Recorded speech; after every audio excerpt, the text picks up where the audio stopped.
નમસ્તે વિદ્યાર્થી મિત્રો, સ્વાગત છે તમારું આરબી ગુજરાતી યુટ્યુબ ચેનલની અંદર। સામાજિક વિજ્ઞાન ધોરણ 7 પાઠ નંબર 10 પર્યાવરણના ઘટકો અને આંતર સંબંધો તેનું સ્વાધ્યાય સોલ્યુશન આ વિડીયોની અંદર આપણે મેળવીશું।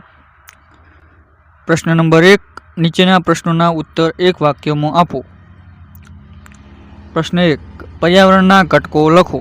જવાબ છે પર્યાવરણના મુખ્ય 4 ઘટકોનું બનેલું છે। આ 4 ઘટકોમાં મૃદાવરણ, જલાવરણ, વાતાવરણ અને જીવાવરણનો સમાવેશ થાય છે। પ્રશ્ન નંબર 2, મીઠા પાણીના મુખ્ય સ્ત્રોતો કયા છે? જવાબ છે મીઠા પાણીનો મુખ્ય સ્ત્રોત હિમશિખરો, ભૂમિગત પાણી, મીઠા પાણીના સરોવર, નદીઓ વગેરે છે। પ્રશ્ન નંબર 3, બે ભરતી વચ્ચેનો સમયગાળો કેટલો હોય છે? જવાબ છે બે ભરતી વચ્ચેનો સમયગાળો આશરે 12 કલાકને 25 મિનિટ જેટલો હોય છે। પ્રશ્ન નંબર 4, ચીડિયાપણું કયા પ્રદૂષણની માનવ જીવન પર અસર કરે છે? તો જવાબ છે ચીડિયાપણું એ ધ્વનિ પ્રદૂષણની માનવ જીવન પરની અસર છે। પ્રશ્ન નંબર 5, ભૂમિ પ્રદૂષણ એટલે શું? જવાબ છે જમીન ગુણવત્તા કે તેના પોષક ઘટકોમાં થતા ફેરફારને ભૂમિ પ્રદૂષણ કહે છે।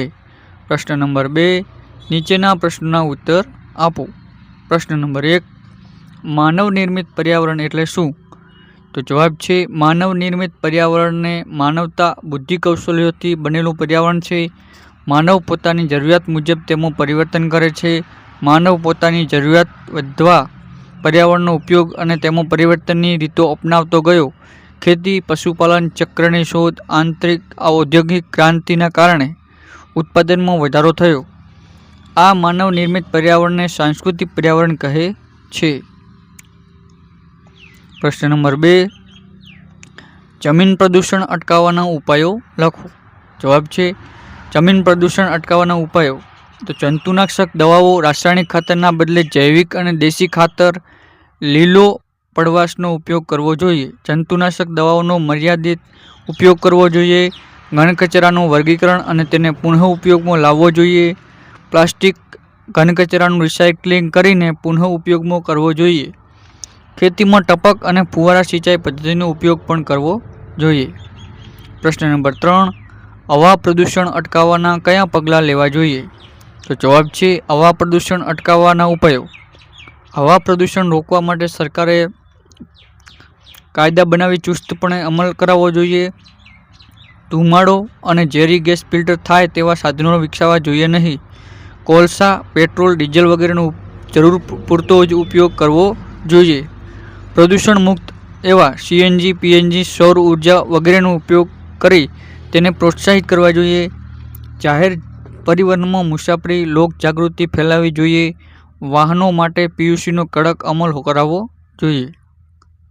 પ્રશ્ન નંબર 4, ધ્વનિ પ્રદૂષણ અટકાવવા માટે તમારા પ્રયત્નો લખો।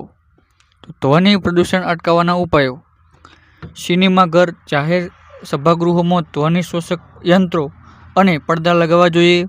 સામાજિક પ્રસંગ, ઉત્સવો, ઉદ્ઘાટન પ્રસંગો વગેરે બિનજરૂરી ઘોંઘાટ ટાળવો જોઈએ। ઉદ્યોગો, વિમાન મથકોની આસપાસ વધારે વૃક્ષો ઉછેરવા જોઈએ। શાળા, હોસ્પિટલ જેવા કે સ્થળો પાસે નો હોર્ન સાયલેશન ઝોનનો કડક અમલ કરવો જોઈએ। ઉજવણીના કાર્યક્રમોમાં ફટાકડાનો ઉપયોગ ટાળવો જોઈએ। રેડિયો, ટેલિવિઝન, મોબાઈલ ફોન વગેરેનો અવાજ ધીમો રાખવાની ટેવ પાડવી જોઈએ। યંત્રો અને વાહનોને સમયાંતરે સર્વિસ એટલે કે રિપેરિંગ કરાવવા જોઈએ। પ્રશ્ન નંબર 3, કારણો આપો। પ્રશ્ન નંબર 1, દરિયામાં ભરતી ઓટ થાય છે? તો જવાબ છે સૂર્ય અને ચંદ્રના ગુરુત્વાકર્ષણ બળના કારણે પૃથ્વી પર ભરતી ઓટ આવે છે।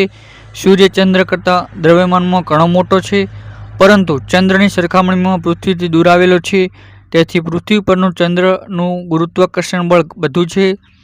પૃથ્વીના જુદા જુદા ભાગ સૂર્ય અને ચંદ્રની સામે આવે છે, માટે અલગ અલગ સમયે ભરતી ઓટ આવે છે।